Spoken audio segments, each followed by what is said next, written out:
Hi, I am Mandy Butler, Chair of the Pros and Cons Committee for the League of Women Voters, North County, San Diego. In this presentation, I'll explain some of the details about Proposition 1, and then also some of the pros and cons expressed by groups supporting or opposing the proposition. Before I begin, I just want to explain the mission of the League of Women Voters. We try to encourage informed and active participation in government and increase the understanding of major policy issues. For example, we organize and moderate candidate forums, we register voters, and we provide informational talks about issues on the ballot in the form of a pros and cons presentation, such as this. We are proudly nonpartisan. We neither support nor oppose candidates or political parties at any level of government, but we do work on issues of concern to our members and to the public, and sometimes we take a position on those issues. Before I begin talking about Proposition 1, I just want to review some general information about propositions. If you've been in California for a while, you know that every statewide election cycle, we find propositions or measures on the ballot.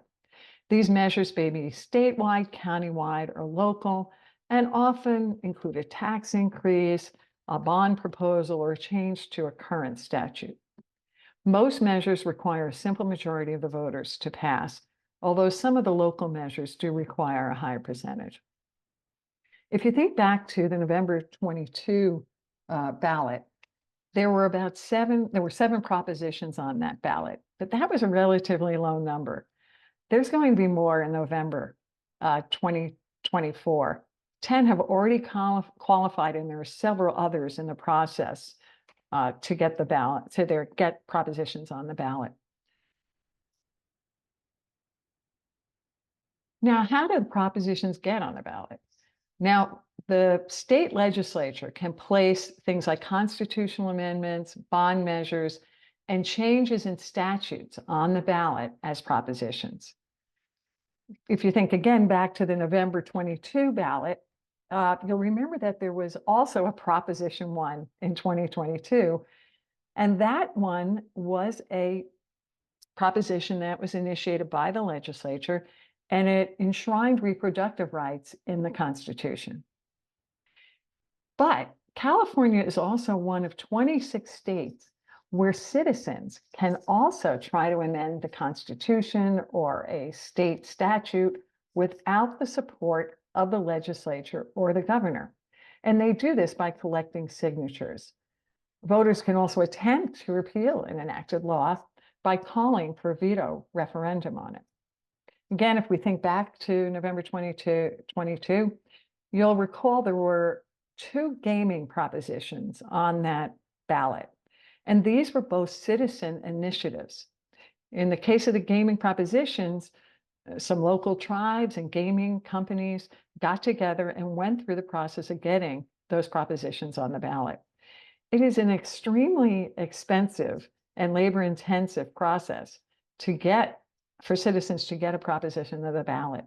I won't go into detail, but somewhere between 500,000 and 900,000 signatures are required, depending upon the type of proposition. So even saying this, about 74% of ballot measures in the past decade were citizen-initiated propositions. So now let's talk about Proposition 1. Again, this is the Proposition 1 that will be on the March ballot. It is a legislatively proposed initiative. So this came from the legislature. And it would authorize $6.4 billion to build mental health treatment facilities for those with mental health and substance abuse challenges. And it would also provide some housing for homeless. Now, in order to understand the proposition, we need to understand a little bit about why the legislature decided to move forward with this proposition. And let's go back to 2004, when California voters approved Prop 63, which established the Mental Health Services Act, MHSA. The act provides funding for county mental health program via what was called the millionaire's tax of 1% on income over 1 million. About 2 to 3.5 billion a year is raised, which is about 1/3 of the total funding needed to support the state's mental health system. Now, counties are granted 95% of these funds. The other 5% goes to the state for statewide programs.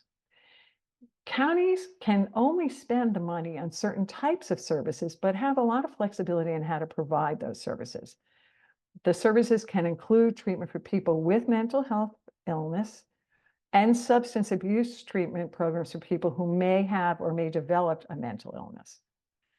So, for example, money might be used for outpatient care or treatment, crisis response teams, and preventative programs.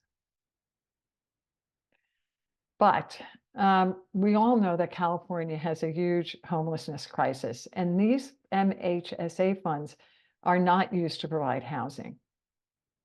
Of that 170,000 that are estimated to be homeless, about 75,000 are suffering from severe mental illness and/or chronic substance abuse disorders.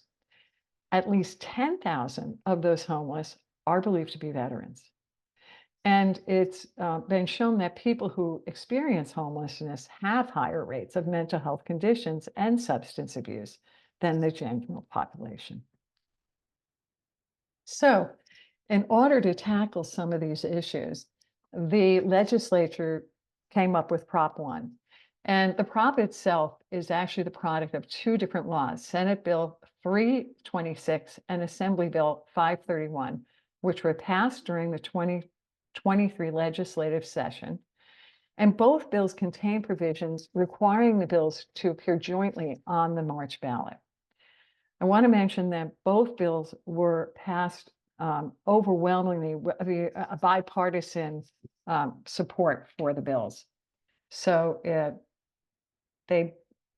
that, for example, just in the Senate, one of the bills, AB 531, which is the bond bill, was passed by 35-2, with 3 not voting.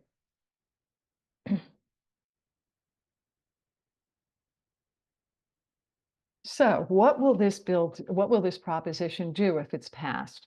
So first of all, it will authorize $6.4 billion in bonds to fund construction of facilities for mental health care and substance abuse treatment, and also for housing for homeless individuals and veterans with mental health or substance abuse disorders.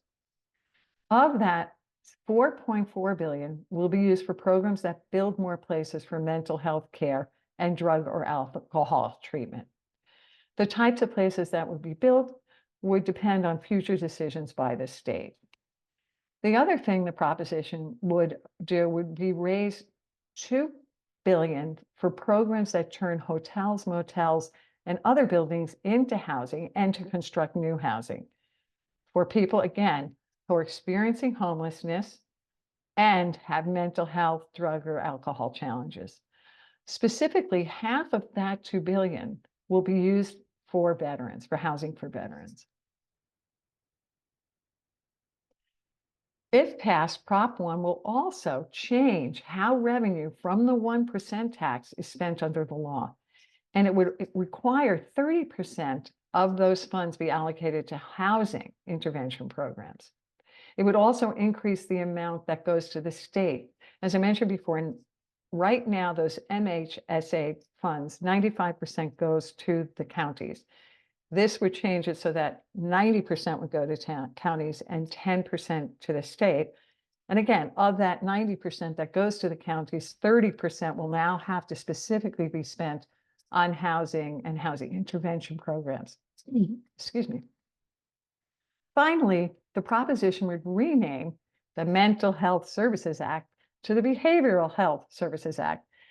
It does this in order to expand the purview of services to those with substance abuse without a mental illness, which was required under the previous MHSA Act. Okay, so what are the fiscal impacts of Proposition 1? First of all, there would be no changes to the tax itself. So that tax won't be raised. It will remain at 1% of $1 million, over $1 million of income. But the money would be used differently. As we said, more of the funds would go to the state and more of the funds would go to housing. Now, because of this, counties will have less money for existing mental health services, those that are being provided now, and they may need to use other county, state, or federal money to help keep current service levels. So that's the first set of impacts that will occur.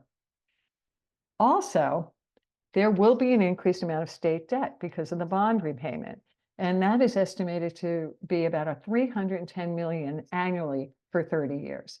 And these payments would be made from the general fund, which is used to provide funds for most public services. The state government estimates that the bond would provide treatment facilities at any one time for about 6,800 people.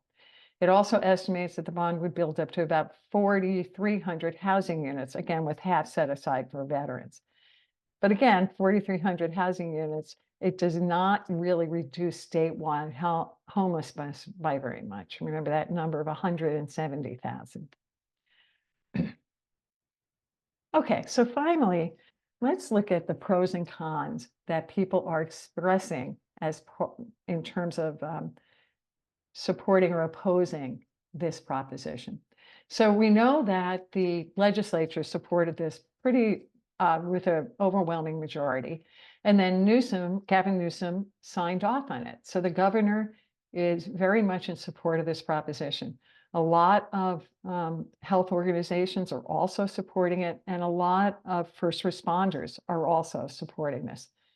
And the reason, again, those supporting it say that the bond will pay for needed housing for people who are chronically unhoused, including veterans and people with mental or behavioral health challenges.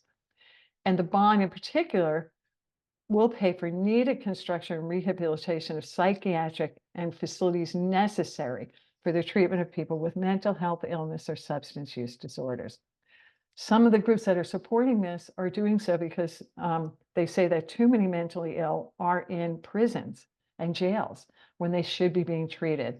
So Newsom, again, is emphasizing this idea of treatment, not tents, and not also prisons and over incarceration.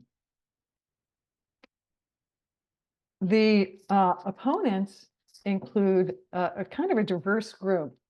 Now, and one thing I want to mention here is that the League of Women Voters of California has decided to oppose the proposition. There are several different, the Disability Rights of California, Mental Health America of California have also decided to oppose it, and Howard Jarvis's Taxpayer Association. Now, why are they opposing it? So when this law was first proposed, there was a lot of support, but some changes in the wording caused some groups to withdraw their support. Initially, the law said that funds could only be used for voluntary unlocked treatment facilities. But just before the bill was submitted, the words voluntary and unlocked were taken out. So a lot of groups that opposed the idea of people being committed to some of these treatment facilities involuntarily withdrew their support for the proposition. Also, some of these groups say that instead of increasing funding for community services, more of the money now will go to state services and housing, and therefore the counties will have significantly less to support those current programs. Finally, some groups are against it because it increases the state debt and because they feel that a proposition earmarks spending and restricts counties in the state from redirecting funds to alternative models of care that may arise in the future. Now, like any campaign,